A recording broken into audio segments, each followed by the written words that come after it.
الحمد للہ حق حمدہ والصلاة والسلام علی رسولہ وعبدہ وعلی آلہ وصحبہ ووفدہ اما بعد قال اللہ تبارک وتعالی فی کلامہ المجید یا اہل الکتاب قد جاءکم رسولنا یبین لکم کثیرا مما کنتم تخفون من الکتاب ویعفو عن کثیر قد جاءکم من اللہ نور وکتاب مبین یہدی بہ اللہ من اتبع رضوانہ سبل السلام ویخرجہم من الظلمات الى النور بإذنہ ویہدیہم الى صراط مستقیم۔ سورۃ المائدہ سے دو آیات کی آج کے درس میں آپ کے سامنے میں نے تلاوت کی ہے۔ اللہ رب العالمین نے پہلی آیت کریمہ میں اس بات کو واضح فرمایا،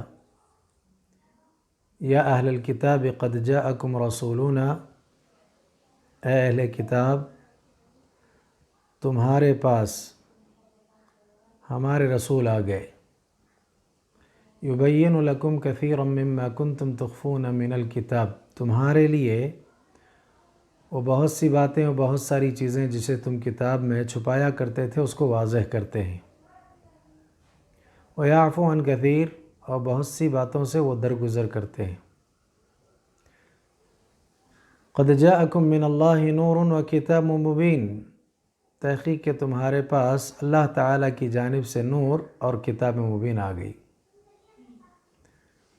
یہ کتاب مبین ایسی ہے کہ یہدی بہ اللہ من اتبع رضوانہ، جو اللہ تعالیٰ کے خوشنودی اور اس کے رضوان کی خواہش رکھتا ہے، ایسے ہر انسان کو اللہ تعالیٰ اس کے ذریعے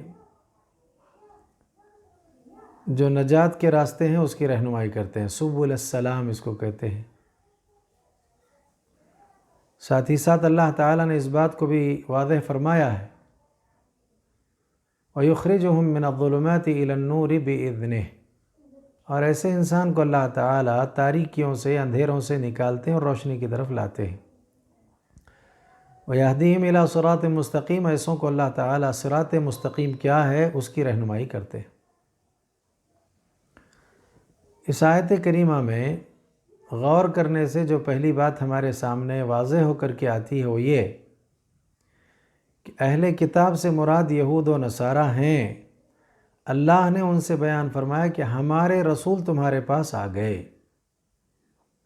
تو رسالت کو ماننا، رسالت پر ایمان لانا کتنا ضروری ہے۔ خود یہ اہل کتاب کا حال یہ تھا کہ نبی کے آنے سے پہلے نبی کی آمد کا انتظار تھا انہیں، اور آنے کے بعد بھی وہ ایسے اللہ کے رسول ہونے کو جانتے تھے جیسے وہ اپنے بیٹے کے بیٹے ہونے کو جانتے ہیں۔ یہ میرا ہی بیٹا، یہ اللہ ہی کے رسول ہیں، اس طرح سے وہ اللہ کے رسول صلی اللہ علیہ وسلم کو جانتے تھے۔ تو اللہ تعالیٰ نے یہاں اس بات کو بھی واضح کیا، اس قدر حقائق کے واضح ہو جانے کے بعد کیا کرتے تھے یہ اہل کتاب؟ یبین لکم کثیرا مما کنتم تخفون من الکتاب، کتاب سے جو نبی کے اوصاف ہیں اس کو چھپایا کرتے تھے، اور ساتھ ہی ساتھ وہ جو رجم وغیرہ کی سزا وغیرہ متعین تھی کتاب میں وہ مقرر مطلب یہ کہ وہ موجود ہے، اس کو بھی وہ چھپایا کرتے تھے۔ تو ایسی چیزوں کو یہ رسول تمہارے سامنے واضح کرتے ہیں۔ تو معلوم یہ ہوا کہ اس آیت کریمہ کے اس ابتدائی حصے میں اللہ کے رسول صلی اللہ علیہ وسلم کی رسالت کے حوالے سے گفتگو ہو رہی ہے۔ پھر اس کے بعد اللہ کے رسول صلی اللہ علیہ وسلم کے بارے میں بیان کیا گیا، قد جاءکم من اللہ نور، تمہارے پاس اللہ کی طرف سے نور۔ قتادہ اور ابن جریر کا اس سلسلے میں جو قول ہے وہ یہی ہے کہ اس سے مراد اللہ کے رسول صلی اللہ علیہ وسلم ہیں، خلقت کے اعتبار سے نہیں۔ وہ جو رسالت کا وصف ہے اس وصف کے اعتبار سے بحیثیت رسول جو آپ اللہ کا پیغام بندوں تک پہنچاتے ہیں، لوگوں کو جو آپ روشنی کی طرف لاتے ہیں، آپ جو لوگوں کو روشنی مہیا کرتے ہیں، اس معنی میں اس اعتبار سے تو قتادہ اور ابن جریر کا جو قول ہے یہ کہ نور سے مراد محمد صلی اللہ علیہ وسلم، وَكِتَابٌ مُبِينٌ، اس سے مراد قرآن مجید ہے، اور کتاب مبین تمہارے پاس آ گئی۔ تو معلوم یہ ہوا کہ شریعت کے لیے، دین کے لیے، احکام کے لیے دو چیزیں بنیاد ہیں، دو اہم مصادر ہیں۔ ایک اللہ کی کتاب ہے جس کا تذکرہ اس آیت میں کتاب مبین کے ذریعے ہوا، اور دوسرا نور، یا اس سے پہلے جو کہا گیا ہے قد جاءکم رسولنا، ہمارے رسول تمہارے پاس آ گئے ہیں۔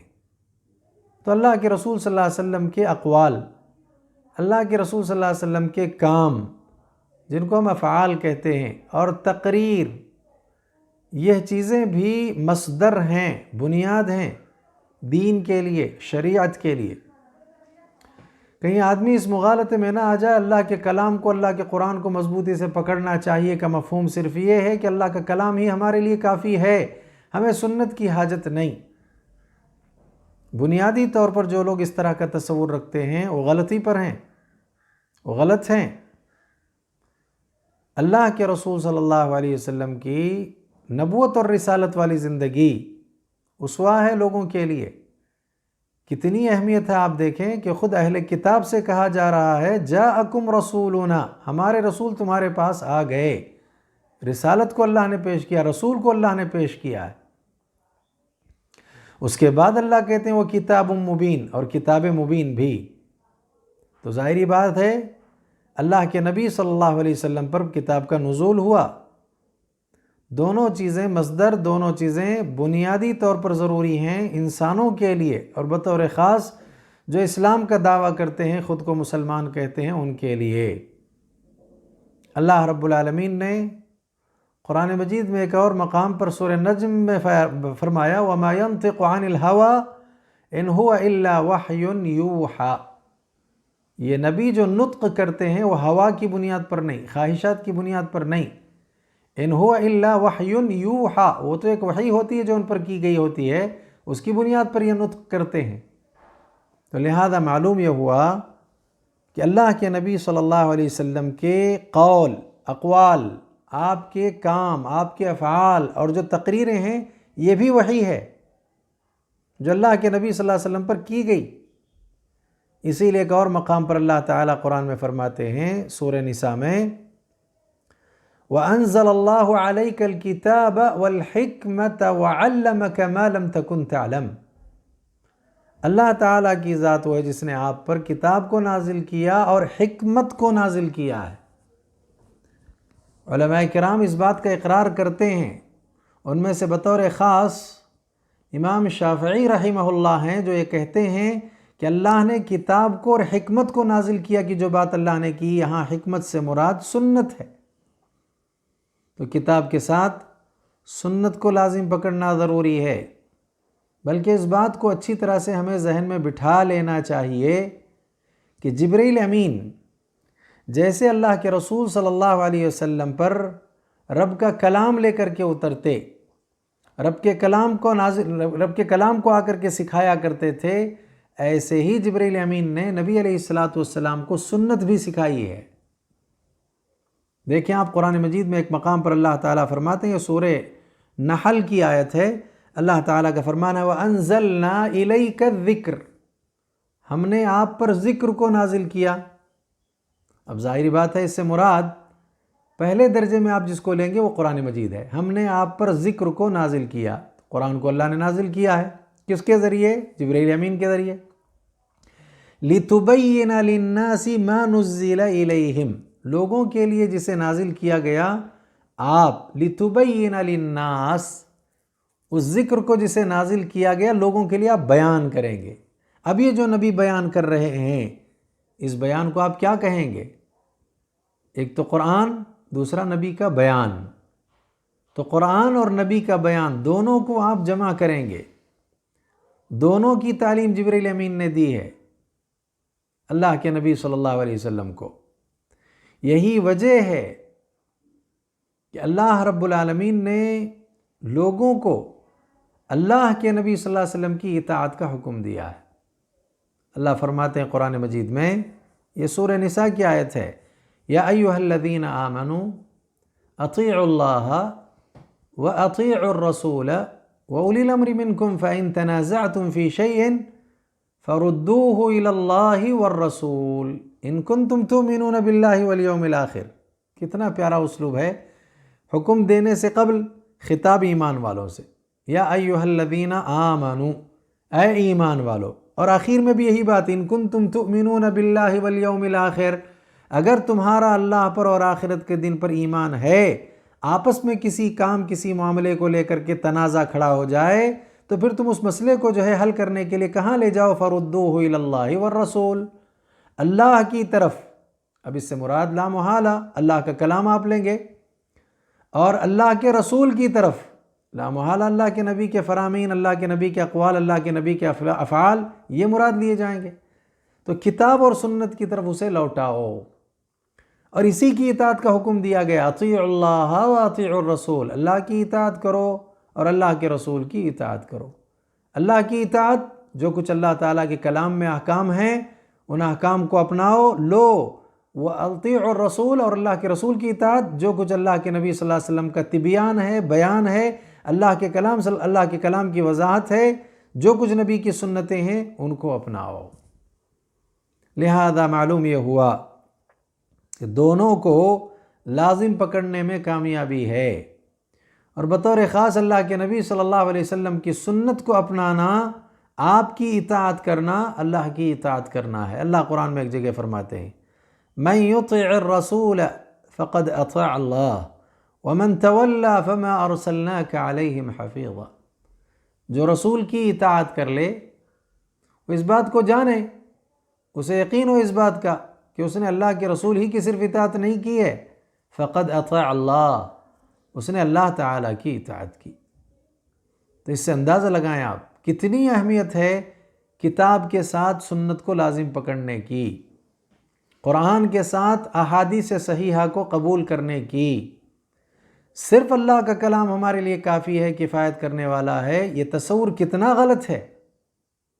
بلکہ آپ ابو داؤد اٹھائیں اور مستدرک حاکم وغیرہ کو آپ اٹھائیں تو وہاں تو صاف اور صریح یہ روایت آپ کو ملے گی، جس میں اللہ کے نبی صلی اللہ علیہ وسلم نے اس بات کو واضح فرمایا، الا انی اوتیت الکتاب ومثلہ معہ، الا انی اوتیت القرآن ومثلہ معہ، الا یوشک رجل یثنی شبعانا علی اریکتہ یقول علیکم بالقرآن فما وجدتم فیہ من حلال فاحلوہ وما وجدتم فیہ من حرام فحرموہ۔ بار بار اس حدیث میں الا الا الا کے جو ہے کلمے کو استعمال کیا گیا ہے۔ نبی علیہ السلام نے فرمایا، سنو، میں کتاب بھی اور اس جیسی اس کے ساتھ ایک چیز جو ہے دیا گیا ہوں، کتاب دیا گیا، اس جیسی اس کے ساتھ ایک چیز کو مجھے عطا کیا گیا ہے، وہ کیا ہے؟ سنت ہے۔ بلکہ آپ نے اور کہا، الا انی اوتیت القرآن ومثلہ معہ، مجھے قرآن دیا گیا اور اسی جیسی چیز اس کے ساتھ مجھے عطا کی گئی، اسی کے مثل اس جیسی چیز مجھے جو ہے عطا کی گئی اس کے ساتھ۔ وہ ظاہری بات ہے اللہ کے نبی صلی اللہ علیہ وسلم کی جو وضاحتیں ہیں، قرآن کی کتاب کی جو وضاحت ہے وہی اس سے مراد ہوگی۔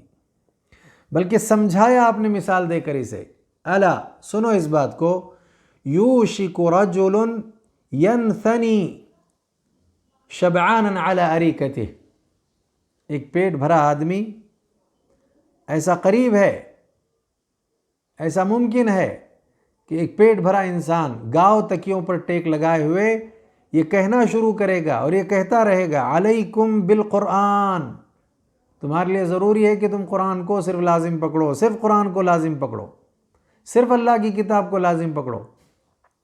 فما وجدتم فیہ من حلال، جو اللہ کی کتاب میں حلال کو پاؤ یا حلال دیکھو، فاحلوا، اسے حلال سمجھو، وما وجدتم فیہ من حرام، جو اللہ کی کتاب میں حرام ہے، فحرموا، اس کو حرام جانو۔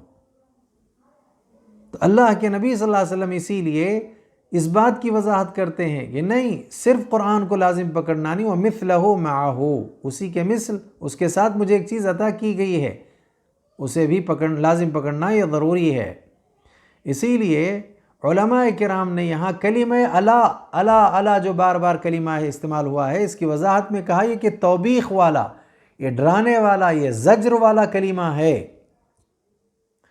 یہ اصل میں جو لوگ سنت کو ترک کرتے ہیں ان پر اس بات کو واضح کرنے کے لیے ہے کہ اس طرح کے معاملے کرنے والوں پر غضب کا اظہار ہوگا، یا ان پر غضب کو واضح کیا جائے گا۔ ایسے آدمی پر بڑا غصہ آتا ہے کہ جو اللہ کے نبی صلی اللہ علیہ وسلم کی سنتوں کو ترک کر کے لوگوں سے یہ کہتا ہے کہ صرف اللہ تعالیٰ کا کلام کافی ہے، ہم اللہ تعالیٰ کے کلام سے سارے حلال اور حرام کو اخذ کریں گے، یا جو حلال ہوگا جو حرام ہوگا اسے اخذ کریں گے۔ جو اس طرح سنتوں کو چھوڑ کر کے نظریہ پیش کرتے ہیں لوگوں میں، یا ایسے اقوال پیش کرتے ہیں، یا ایسی باتیں پیش کرتے ہیں، ایسوں کے لیے زجر کا کلمہ، توبیخ کا کلمہ جو ہے یہ الا ہے۔ ایک آدمی نبی کی سنتوں کو چھوڑے، اللہ کے کلام کو لازم پکڑ کر کے اپنی آرا، اپنے خیالات کو ترجیح دینا شروع کر دے، ہماری رائے تو یہ ہے، ہمارا خیال تو یہ ہے، تو لہذا رائے ان کی اتنی اہم نبی کے سنت سے کیسے ہو گئی، نبی کے فرمان سے زیادہ اہم کیسے ہو گئی؟ یہ نہیں ہو سکتا۔ اسی لیے زجر کے لیے، توبیخ کے لیے، تقریع کے بنیاد پر الا کا کلمہ یہاں استعمال کیا گیا ہے۔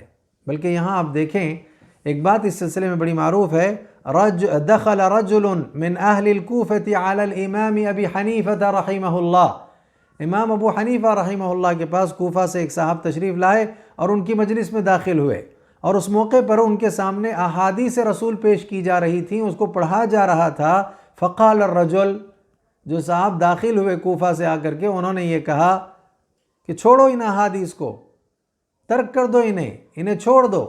سننے کی دیری تھی ان الفاظ کو، کلمات کو اس آدمی سے۔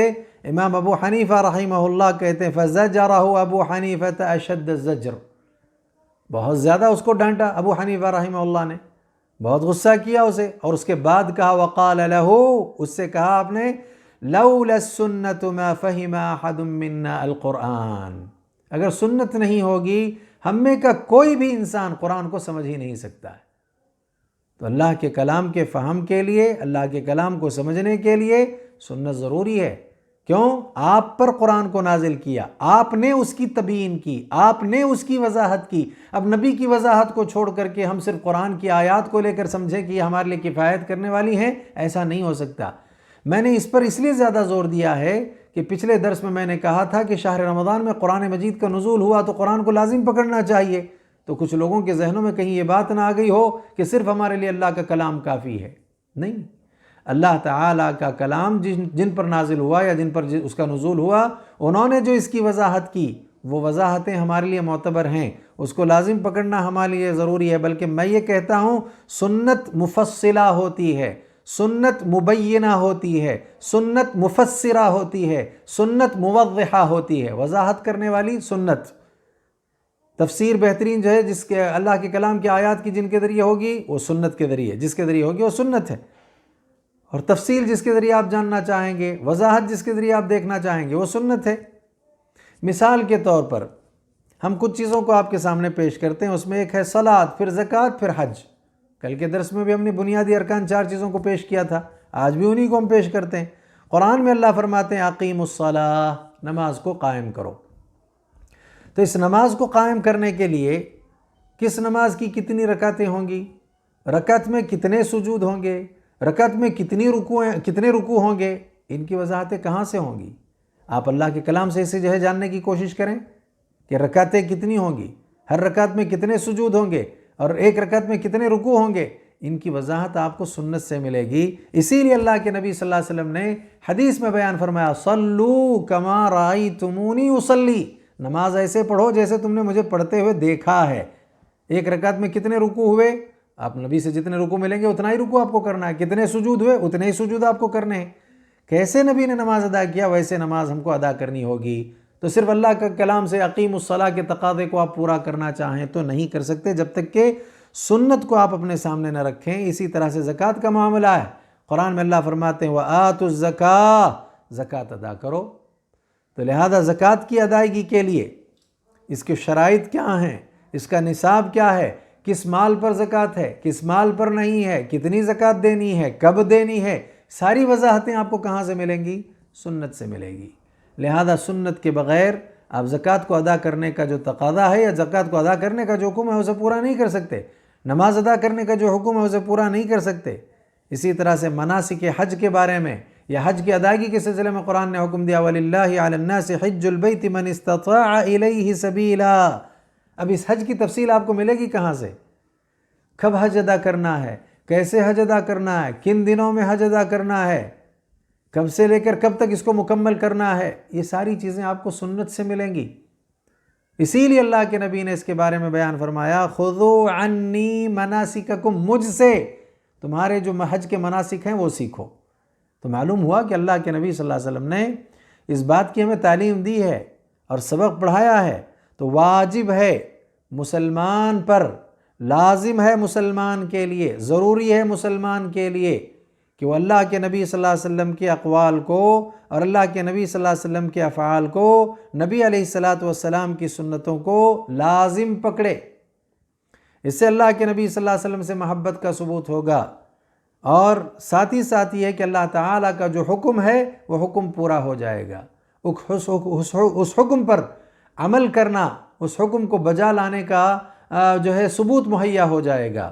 کیا حکم ہے اللہ تعالیٰ کا قرآن میں نے کہا قرآن کو لازم پکڑیں، چلیے قرآن کو لازم پکڑتے ہیں تو قرآن ہی نے یہ حکم دیا ہے، کیا قرآن میں اللہ نے یہ حکم دیا وَمَا آتَاكُمُ الرَّسُولُ فَخُذُوهُ وَمَا نَهَاكُمْ عَنْهُ فَانْتَهُوا وَاتَّقُوا اللَّهَ إِنَّ اللَّهَ شَدِيدُ الْعِقَابِ۔ یہ سورہ حشر کی آیت کریمہ ہے جس میں اللہ تعالیٰ فرماتے ہیں کہ رسول جو تمہیں دیں اس کو لو، اور جس سے منع کریں اس سے رک جاؤ، لہذا اللہ کا تقوی اختیار کرو۔ ان اللہ شدید العقاب۔ دیکھیے آپ، اگر آدمی اصول کو یہاں اپنا لینا، اس اصول کو اپنانے کے بجائے اصول کی خلاف ورزی کرتا ہے، اور جو رسول دیں اس کو لیتا نہیں، رسول جس سے منع کریں اس سے رکتا نہیں، ان اللہ شدید العقاب، تو اللہ تعالیٰ شدید العقاب ہیں، سخت سزا دینے والے ہیں۔ بھئی سزا کب ملے گی؟ جب ایک آدمی رسول کی باتوں کو لے گا، رسول جس سے منع کریں گے اس سے رکے گا، تو سزا ملنے کا سوال نہیں ہے۔ کیوں سزا ملے گی اسے؟